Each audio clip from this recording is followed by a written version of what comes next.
Meanwhile, the Sunday night game on NBC was regarded by pretty much anyone who watched it as an ugly, horrible, awful game. So bad, it was compelling.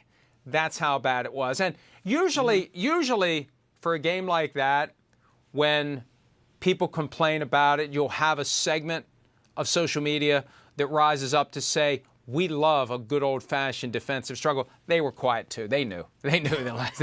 You can't polish that turd that we saw last night, and it happens. 272 regular season games, there are going to be some bad games. That is the flaw in the standalone game, and I think that's why they tried the overlapping doubleheader on a Monday night, because chances are we're going to get a good one. Oops, they went 0 for 2 on Monday night. So the primetime experience lately has not been good, but that's what happens in the NFL. You can't control that the outcome of every game is going to be thrilling and exciting, and it still was at the end.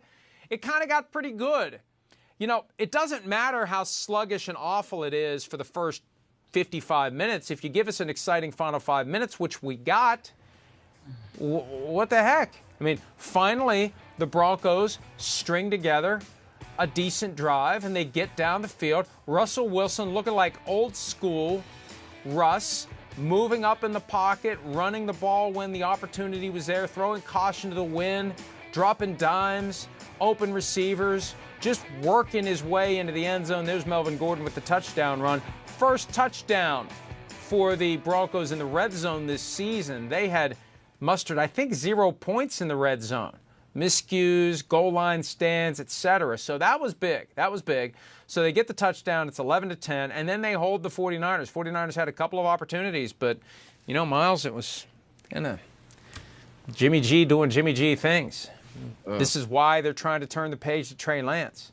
And the problem is Trey Lance had yet to really step up. This tells you how concerned they were about Trey Lance, that they felt compelled to keep the guy around. That quickly reminded all of us why they were trying to get rid of him. Right, exactly. I'll start with Russell Wilson there, and that throw that he had to Courtland Sutton on the back shoulder on that last drive that we were just kind of looking at. That, to me, was his best throw of the night, and it showed that he was finally really getting some chemistry with those receivers, because throughout the night, it just seemed like they were not on the same page. Things were disjointed, sort of like what we were talking about with the Buccaneers and Tom Brady. That offense just is not fluid. And I think part of that has to do with the group they were going against. The 49ers defense is great. 49ers have a championship caliber defense and an offense that is absolutely stuck in the mud. And I don't know how much better it would have been with Trey Lance, but good Lord, when I'm watching Jimmy Garoppolo and I'm thinking to myself, man, I said last week that I thought the 49ers could be the new favorites in the NFC West. Now, what in the hell was I talking about? Because, oh my gosh, what was he doing out there last night, man? You step out of the end zone, you Orlovsky? How do you pull an Orlovsky? And I know that Kyle Shanahan said after the game that he didn't put Garoppolo in good position, but it's some of these throws, it's like, Jimmy, what in the world are you looking at? What are you doing? Guys aren't open. What are you not reading in the defense? This one, that should have been a touchdown. If he throws a better, more accurate ball, that's a touchdown. You see this fumbled snap, all these mistakes. Yeah, Kyle Shanahan looking like Kendall Roy on the sideline. Man, I feel it too. It's ridiculous. What are you doing where you're stepping out of the end zone like this? Where is your awareness? This is somebody who has been in the league for years and years and years. He is a veteran quarterback, and I know he didn't have the playbook and he wasn't practicing with the 49ers and this and that. But you're going to tell me that the offense is that much different, that Garoppolo can't go out there and have at least a little bit of success?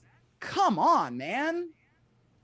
First of all, and most importantly, this does not let Dan Orlovsky off the hook, because all that Jimmy Garoppolo did was step out and throw. Orlovsky ran into the stripe and down the white stripe. He took so many steps that Jared Allen was able to point and laugh at what was happening before Orlovsky realized that he was beyond the boundaries of the field of play. So until someone actually runs along the length of the white stripe, oblivious to the fact that he's no longer in the end zone, Dan Orlovsky will still be the king of that play. Here is Jimmy Garoppolo from after the game, talking about the desperate effort to find a rhythm on offense. We weren't in a rhythm at all in the second half. And you could feel it, you could see it. We were talking about on the sideline, but just, it's kind of, I don't know, I was just thinking about it. It was kind of my first week with these guys, and I just got to get in a rhythm with them, especially like third down. I mean, we were terrible today, and I just got to get on the same page with those guys, and we got to convert those. Yeah, my arm's feeling it right now. It's it's different. You try to do all the practicing and preparation you can on the sideline, being the number 2, and then when you get tossed into it, you just I didn't go through OTAs and training camp, and I'm not trying to make excuses or anything, but I just got to get in game shape and get rolling now. I'm not trying to make excuses. Here are my excuses. I love that.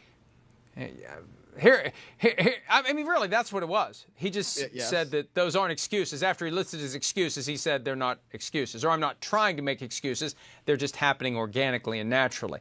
And look, that's fine. This is part of that jumbled, weird experience that the 49ers had with Jimmy Garoppolo this year, where he was exiled from the team. He basically had a gym membership with the 49ers for the month of August. That's what it was. He had a free membership at Gold's Gym, and he could go work out and throw football, and he was not part of the team, and he knew he wasn't going to be part of the team.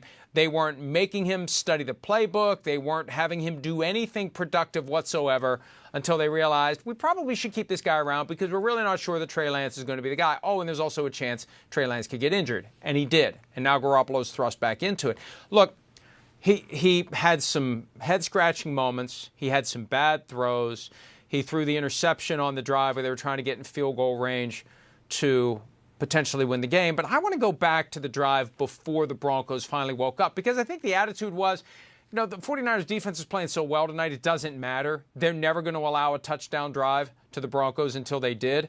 But there was a 3rd and 3 play, Myles, on the drive where the 49ers had the ball before they punted to the Broncos, who marched down the field to win the game, where Deebo Samuel ran a route in the middle of the field, and he cut, and he was open. And it's 3rd and 3. If Jimmy Garoppolo just delivers that ball, and we're not talking about a 30-yard out, we're not talking about a complicated dropping the ball into the turkey hole, as John Gruden would call it, or trying to thread some sort of an intricate needle. We're talking about a guy cutting and moving and just hit the target, hit him in stride. And he threw it 3 feet behind him. To the point where, you credit the defensive player for a pass breakup, it just did hit the guy. He was beaten, and the ball hit him as Deebo Samuel was running open. You've got to make that throw. That's the moment. That game isn't necessarily iced, but if Deebo catches that and goes, who knows how far he's going to run. And it keeps that drive going. And then you go down and, it's 10-5 at the time. Maybe you get a field goal and it's 13-5. Or you get a touchdown and it's game over. But that's one of those where the game wasn't necessarily on the line because we didn't think the Broncos were ever going to score a touchdown, but the game was on the line in hindsight. And that's where Garoppolo's got to make that throw. And, Jimmy, you can line up excuses all day long. But if you can't make that throw, that's why no one wanted you in the offseason, shoulder injury or not. That's why no one wanted to make him their starting quarterback. He has too many of those moments where you're looking at the film and you're saying, what the F was this guy thinking? What was he doing in that moment? Yeah, well, I'm surprised you didn't talk about how Jimmy Garoppolo was just letting the salt and pepper come in. But yeah, I think that when you see his performance last night, there were too many, bro, what are you doing moments in that game. The accuracy was off. The ball placement was off. And when you have those kinds of things from a quarterback who is a veteran quarterback who has won so many games for the 49ers, you're just looking at it and you're thinking, my goodness, why in the world is this what's happening? Jimmy Garoppolo can play way better than that. We've seen him play way better than that. But we've also seen it where Kyle Shanahan basically hides him as much as he possibly can with the run game. And that was one of those things that just didn't necessarily work out last night. I think Ejiro Evero, the defensive coordinator of the Denver Broncos, had a great plan to try and stop the Yeah, the 49ers run game. Whoa, that was a little brain thing that was weird that happened right there. But I think when you're looking at that plan, it was good. And then they just made Jimmy try to win it through the passing game, and he wasn't able to do it. And there were plenty of plays that were open, but he just was not accurate enough with the football. And those are the kinds of results you're going to get.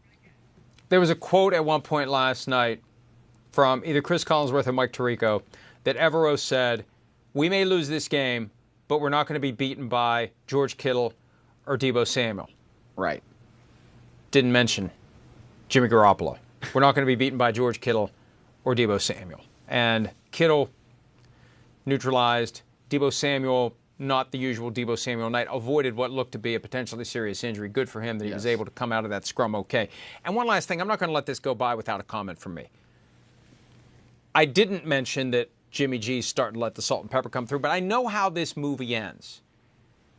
Eventually, he's going to see it, and then he's going to show up looking like Creed from The Office the day that all of the toner from the copy machine ended up on his head. That's coming. So remember this image, because there will be a day coming up at some point in the next, let's go 2.5 years is the over-under. At some point in the next 2.5 years, over or under by a little bit, we're going to see a Johnny Cash jet black mane from Jimmy Garoppolo, as if the salt and pepper never snuck through. Hi, it's Mike Florio. Thanks for watching PFT on YouTube. Hit subscribe for the latest news and analysis from Pro Football Talk.